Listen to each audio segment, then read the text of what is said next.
So what did you make of Marcus's arrival? Oh, I mean, glad he's here today. Again, I think I know you guys talked to him, and as I've maintained with you, he really is in a good frame of mind, and I think he's ready to go physically, mentally. Had a fun, good talk with him. And a couple of our coaches in my office just catching up too today. So he's ready to go, and it's our job to help him get ready. And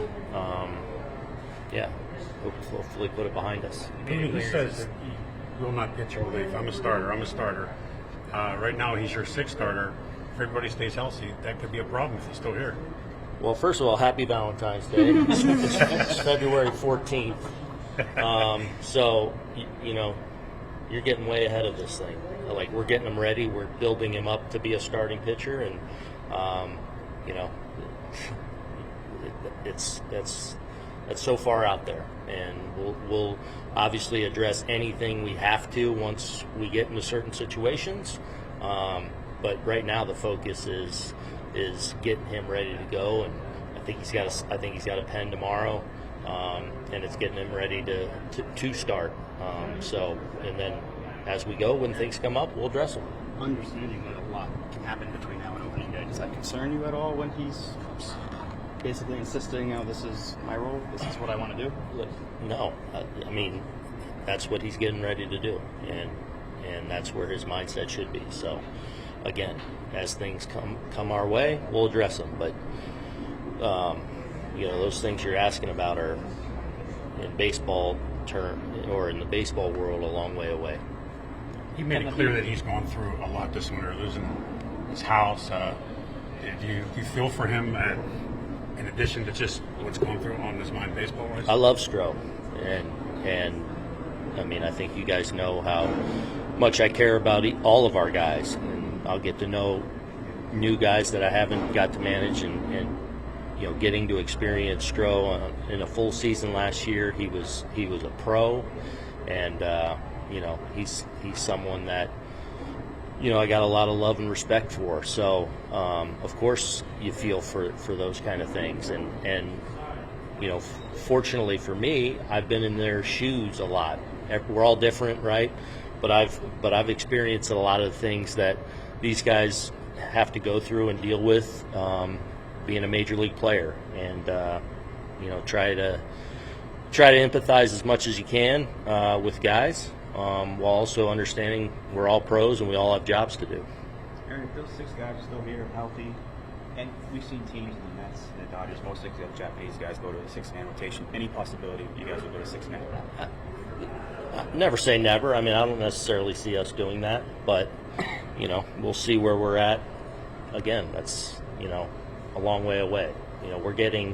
Reality is we're probably getting 10, 11 guys ready to be starters, and who knows how many of them you're going to have to use right away or, at some point during the season. I'll never say never, but I'm not looking at it as we're going to have a six-man. A little off topic, but because Marcus told us about his house, did you get any other news that any other players were affected by the LA fires? Players in here, no.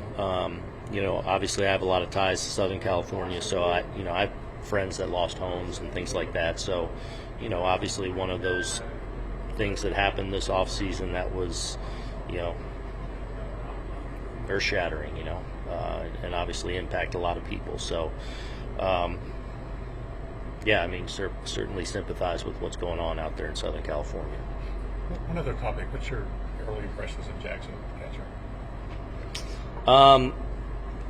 Not much yet. Just getting to know him a little bit. I think he can really catch. And I do think there's offensive potential in there. Obviously, he hasn't realized that yet at the big league level and struggled offensively. But he seems to have the chops and the makeup and the physical presence to be that big league catcher. So I haven't made any real strong evaluations on him to this point. When you look at his draft evaluations, I think he was listed as the top hitter in the draft that year. When you watched his at-bats, would you He had a big see- homer against us last year. I think beat us a game with a homer. So you certainly see the physicality that he has and the raw power that he has. So it's probably in there. Hopefully we can help him get it out a little bit, and he can establish himself as a big league catcher. He's certainly competing for that, but he has all the tools you would want to be that guy. So we'll see. He's going to get that opportunity, and we'll see how it unfolds. You have Devin throwing live today. Have you stood in on his bullpen yet just to get a good look at that airbender? The airbender. I have not stood in on the bullpen yet. I actually haven't seen his pens yet, so looking forward to seeing him in lives today, and